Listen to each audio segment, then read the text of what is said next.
All right, so ready for a deep dive into something pretty heavy. Oh yeah, lay it on me. Okay, so we're talking police, we're talking drones, we're talking weapons, like all together. Oh wow. Okay, yeah.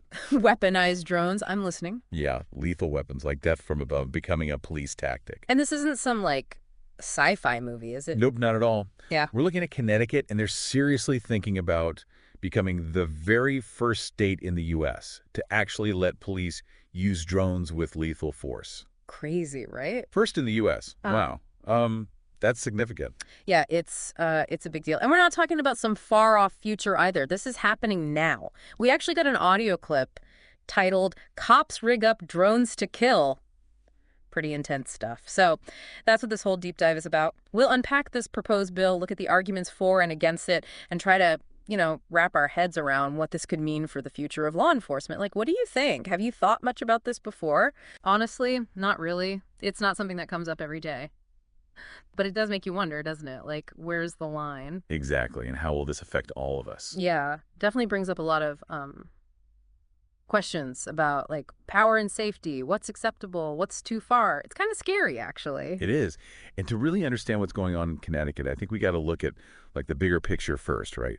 What's the legal landscape across the whole U.S. when it comes to weaponized drones? Like, what are other states doing? Right, good point. So it's a bit all over the place, honestly. North Dakota is actually the only state that currently allows police to use weaponized drones, but there's a catch. They can only use less lethal weapons. Less lethal. What does that even mean? Just so I'm clear. Sure, yeah. So less lethal weapons are things like tear gas, maybe stun guns, rubber bullets, things that are meant to incapacitate, but, not kill. Okay, got it. So some states allow some form of it, but what about states that are completely against it? Oh, yeah, there are a few of those. Nevada, North Carolina, Oregon, Vermont, and Wisconsin. They've all totally banned weaponized drones, like for everyone. No exceptions. And then there are states that specifically target police use, right? Like, Mm. I think I read that Maine and Virginia don't allow police to use armed You drones. got it. And then, of course, you've got a bunch of other states that have some rules about drone use in general, but maybe not specifically about weaponized drones. It's a bit of a legal patchwork, honestly, which is why this whole Connecticut thing is even more interesting. Interesting. I'd say it's more like throwing a wrench into the system Hmm. because they want to ban weaponized drones for everyone except the police. Yeah, you hit the nail on the head. That exemption for law enforcement is causing a ton of controversy. A lot of civil rights and liberties groups are super worried, and rightfully so. I mean, think about it, the potential for misuse, especially in communities that, already have a tense relationship with the police. That's a recipe for disaster, isn't it? So, what does the bill actually say? Does it just give the police free rein to use weaponized drones whenever they want? No, it's not quite that Wild West. The bill does lay out some new rules and training requirements for officers who'd be using these drones. Plus, there's supposed to be oversight from the state police. But even with all that, there's still a huge concern about potential abuse. It's hard to ignore. Yeah, especially when you think about how 3 police departments in Connecticut, Hartford, Plainfield, and Woodbury have already started using drones even before this bill. Seems like things are moving really fast, maybe too fast. It's true. And the speed at which this technology is being adopted is a big part of what makes this whole debate so important. Are we really ready for this? Do we even fully grasp the consequences of giving law enforcement this kind of power? I'm not so sure. I hear you. And one of the main arguments in favor of this bill is that there are some situations, like think active shooter, hostage situations, Mm. where a weaponized drone might be the safest, most effective option. What are your thoughts on that?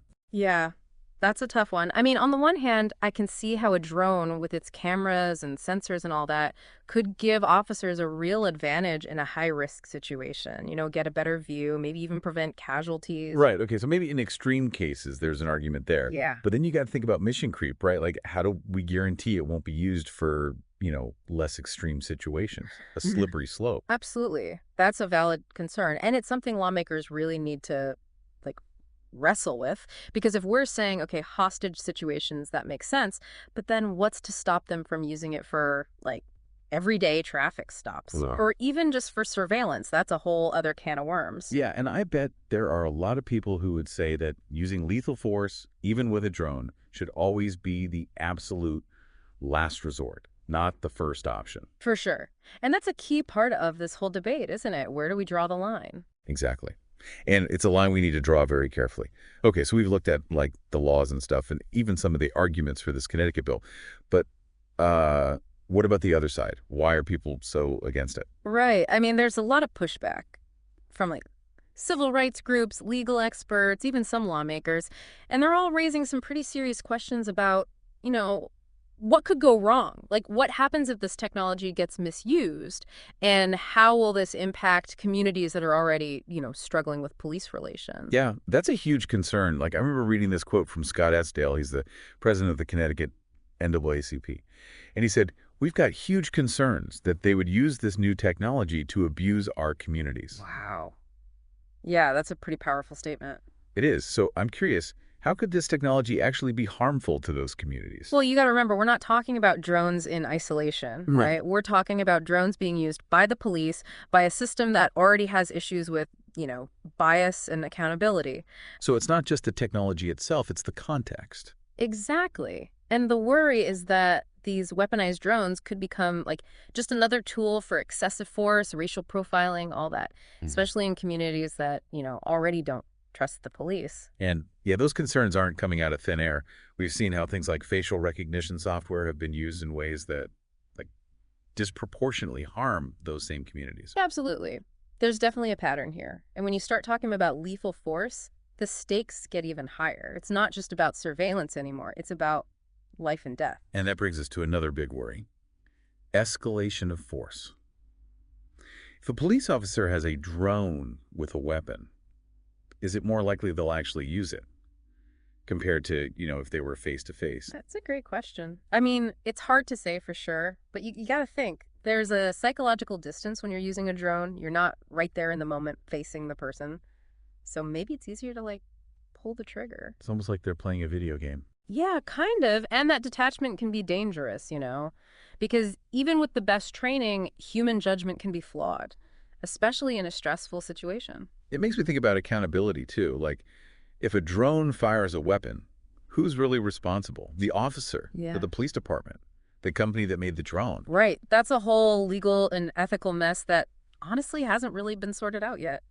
But it needs to be before we start putting these things in the sky. Because what happens if there's like an innocent bystander?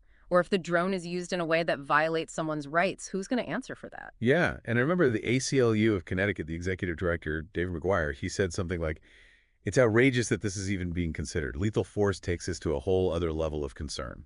They've been really vocal against this. And their point is we need to have a bigger conversation as a society before we just like unleash this technology. Okay, so we've talked a lot about the potential problems, Hmm. but the bill does have some other stuff in it, right? Not all about weaponized drones. Some of it actually seems like maybe good steps in the right direction. Yeah, you're right. There are some parts that try to like regulate drone use in general, even for drones without weapons. For example, they want police to get a warrant before using a drone for surveillance, unless it's, an emergency or they have consent. So trying to find a balance between, like, using this new technology but still protecting people's privacy. Exactly. But of course, the big question is, will these safeguards really work? Like, what counts as an emergency? Will those exceptions be abused? And how do you actually make sure the police are following the rules? Right. Enforcement is key. I mean, the bill does say that police have to, like, report how they're using drones, why they use them, and all that. So that's a start. It makes me think about body cameras. There was so much hope that they, hold police accountable, reduce misconduct, but it's been more complicated than that. It's a good comparison. Technology isn't a magic solution, It's a tool, and it can be used for good or bad. Depends on the people using it, the rules, the whole system. Earlier you said that some lawmakers who actually voted for the bill still have concerns. What are they worried about? Even those who generally agree with, giving police more power, they're still hesitant about moving too fast with this. Yeah. Some of them are saying, look, we need more research, more data, more discussion before we make such a huge decision. It's not a simple issue, is it? Not at all. There are so many layers to this: legal, ethical, practical. And I think that's reflected in how much debate there's been. Even those who voted to move the bill forward admit that it's, a tough call. So even though it passed through the Judiciary Committee, it still has a long way to go before it's a done deal. What happens next? Now it goes to the House floor. And that's where things could get really interesting. You'll probably see more amendments, more people speaking out on both sides, and maybe some heated arguments between lawmakers who, have completely different views. So there's still a chance for people to make their voices heard. Absolutely. Now's the time for people to contact their representatives, get involved, let them know what they think. Because at the end of the day, this isn't just about Connecticut, is it? Nope. This feels like the beginning of a much bigger national conversation about the future of policing, about technology, about what kind of society we want to live in. And that's where our listeners come in. This isn't some abstract debate. These are decisions being made that could actually affect their lives. Exactly. So the question we want to leave you with is this. If this technology does become a reality, like everywhere, what would you want to see put in place to make sure it's used responsibly? Think about it. Do we need stricter rules? More oversight? More transparency? What would make you feel safe? It's a lot to think about.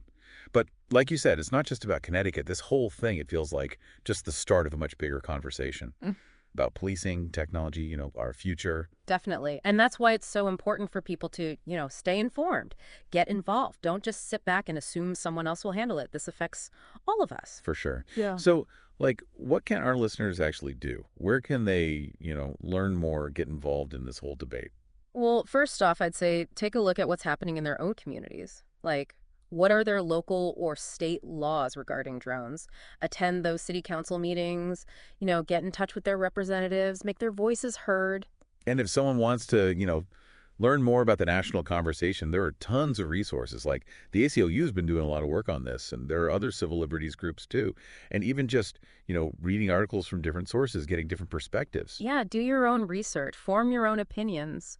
The more people who are engaged in this, the better. It's easy to get caught up in the fear and the what ifs with this whole weaponized drone thing. Yeah. But we got to think constructively too, right? Like, what could the benefits be? Mm-hmm. And what are the risks? And how do we, minimize those risks? What are the safeguards we need? That's the right approach. It's not just about saying yes or no to weaponized drones. It's about having a real conversation, thinking it through. How can we use this technology in a way that, makes sense, that actually benefits society, protects people, and, aligns with our values? It's a challenge that's going to take all of us working together. Yeah. Lawmakers, the police, tech people, everyday citizens, we all have a role to play. Totally agree. What we decide now will have a huge impact down the road. So let's make sure we're going into this with our eyes wide open. Absolutely. Well said.